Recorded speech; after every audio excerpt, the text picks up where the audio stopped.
Hey guys, what's up? So on this map awareness episode, we're going to go over Aztec. We're going to do a breakdown of the most important parts of the map and specific sniper lanes and spam zones.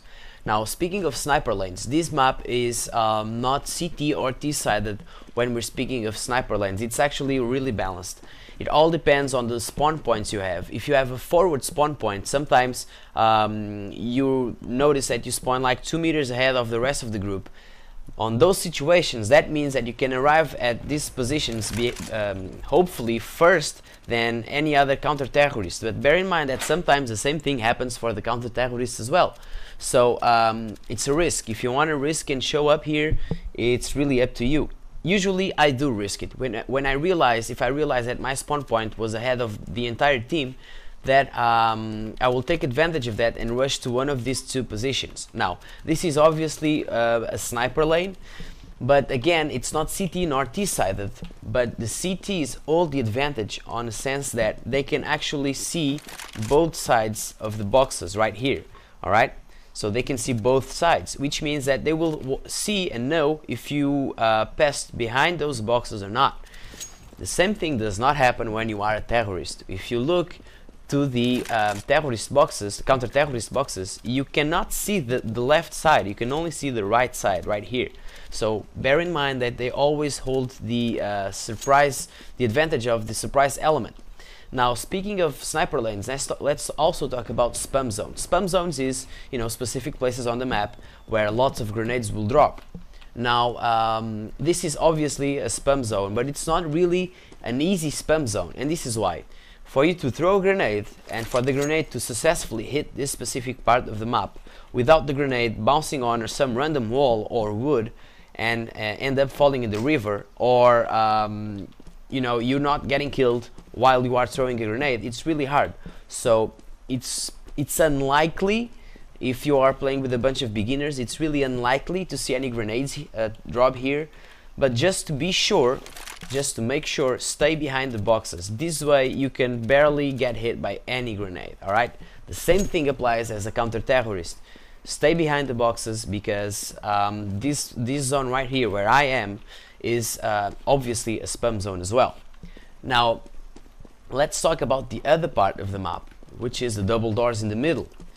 Now, this is obviously another sniper lane, both for counter-terrorists and terrorists. So if you're paying attention, you can see that I have a clear line of sight to the double doors that lead to the bomb site B.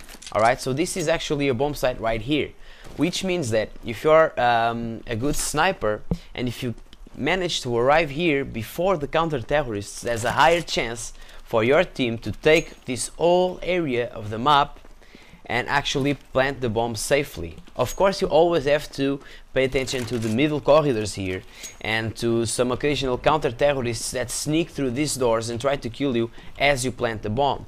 But in these situations, I would recommend you to plant the bomb behind the box, alright? Behind a place, in a place where you can't get hit from neither sides, not that one nor this one, alright? So this is really a safe zone for you to actually plant the bomb. Alright, anyway, this is a sniper lane. Again, it's not CT nor T-sided. It all depends if you have a forward spawn point or not.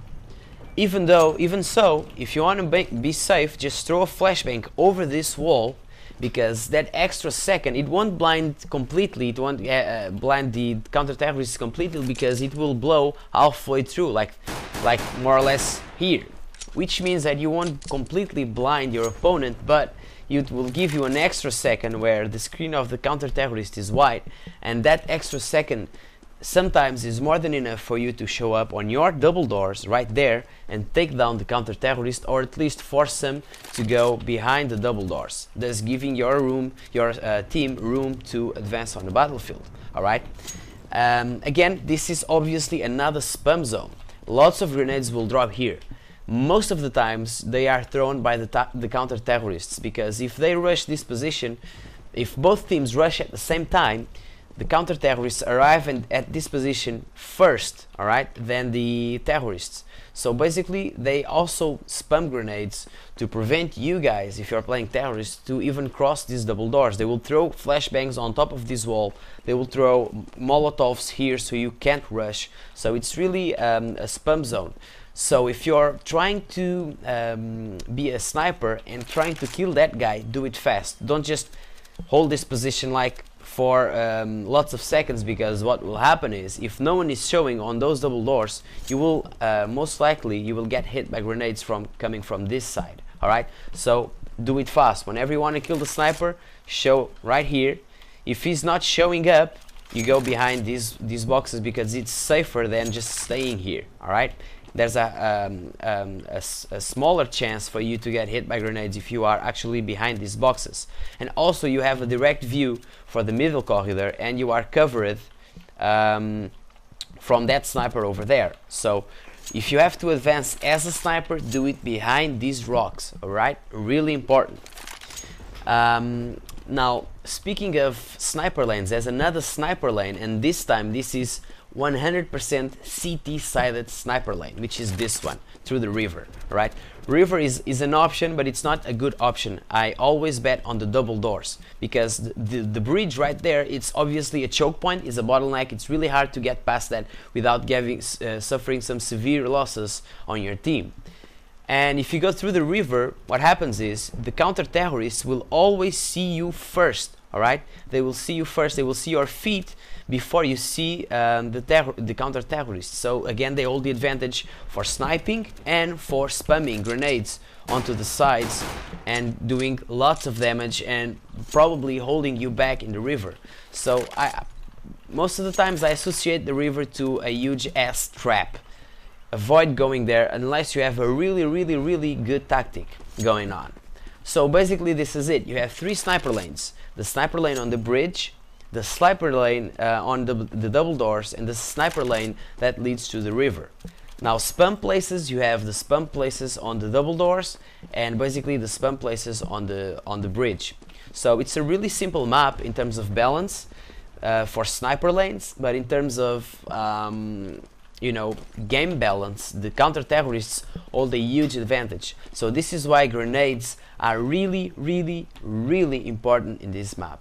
So if you're interested in knowing a little bit more about grenade spams and grenade routines, I'm going to release a brand new series for grenade routines, specifically for counter-terrorists, terrorists, and every diffuse map we have. Because, you know, diffuse maps, this guide is more focused on a competitive level, so I'm not going to go over hostage maps. I'm going to go over only diffuse maps, alright? Such as Train, Dust, Inferno, Aztec, so on.